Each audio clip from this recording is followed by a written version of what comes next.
You know, some words seem so simple, so basic, that we just never think to question them. But every now and then, one of those simple words is hiding a whole universe of meaning. And today, we're going to unlock one.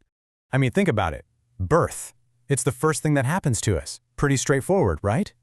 Well, what if I told you that our everyday understanding of this idea might be missing the most important part of the story? See, in the original scriptures of early Buddhism, this word right here, Jāti, it's absolutely everywhere. It's a cornerstone for so many core ideas. And for centuries, we've pretty much all agreed to translate it in one specific way. So let's go on a little journey with this one word, Jāti. We're going to start with its common translation. But then we're going to peel back the layers and uncover something so much deeper. Something that might just change how you see, well, everything. Okay, let's get into it. If you crack open a standard Pali English dictionary, like one from the Pali Text Society, this is pretty much what you'll find for Jāti. Birth, rebirth, lineage, caste. It's all about where you come from, who your parents are, the big event that kicked off your life. And look, to be fair, this translation seems to fit perfectly in a lot of places. When the texts are talking about remembering past lives, it's one birth, two births. When they're discussing your social standing, it's all about being well-born or your caste by birth. It's even used for family lines and tribal identity. So case closed, right? Jāti just means birth. Well, not so fast. Because then you stumble upon these incredibly famous declarations, spoken by people who've reached enlightenment. Birth is ended. Now, just stop and think about that for a second. How can a single physical event that happened maybe decades ago be ended right now? It doesn't quite click, does it? And that is the puzzle. Ending your birth makes absolutely no sense if birth just means the day you popped into the world. It's a huge clue that there's something else going on here, a much deeper meaning that we're totally missing if we just stick with that simple, surface-level translation. So to solve this little mystery, we're going to use this really cool two-pass translation process. Let's start with pass number 1. The standard, by-the-book dictionary approach. So here's our game plan. The first pass is the one we've already talked about. We rely on the amazing modern dictionaries that scholars have put together. But the second pass, this is where the magic really happens. We're going to go back in time using this ancient analytical method called Niruti to trace the word back to its deepest root and find the original intention of the teaching. Okay, so as we've seen, this first pass is crystal clear. The dictionaries all line up. Jāti is understood as birth, lineage, caste. That gives us our baseline. Simple enough. All right, baseline is set. Now for the fun part. We're moving to the second pass. This is where we stop looking at just how the word was used and we start looking at what it is, right down to its very DNA.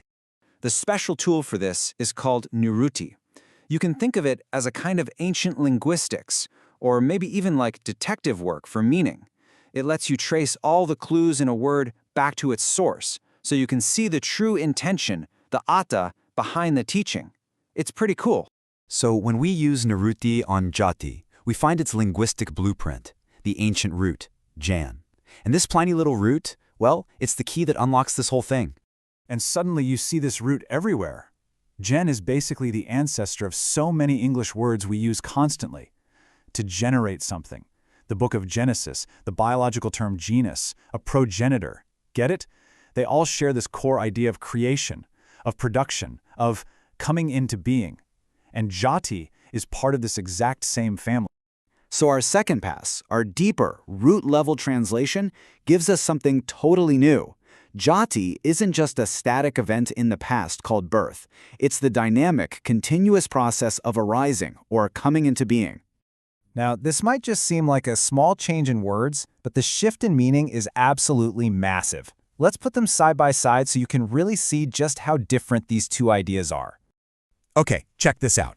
Birth is a one-time thing that happened in the past. It was physical, and it was something that happened to you.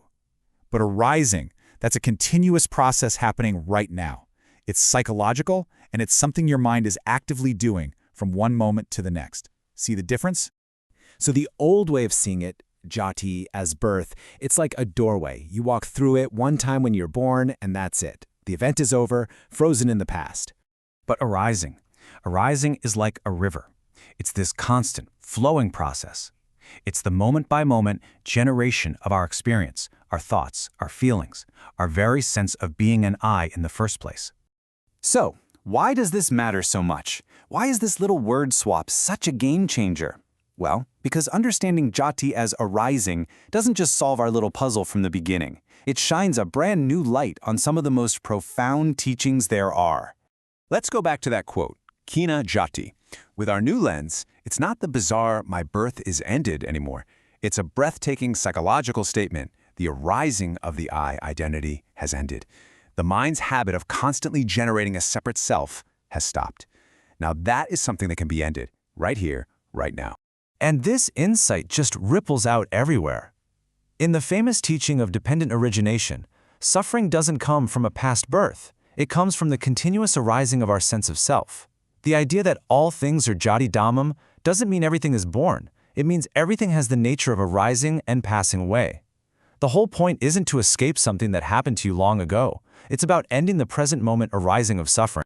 So here's the big takeaway. The fundamental issue, from this deeper perspective, isn't the one-time event of your physical birth. The real problem is the continuous process of mental birthing, the mind's restless habit of generating a self, a story, and suffering over and over again in this very moment. It really makes you wonder, doesn't it?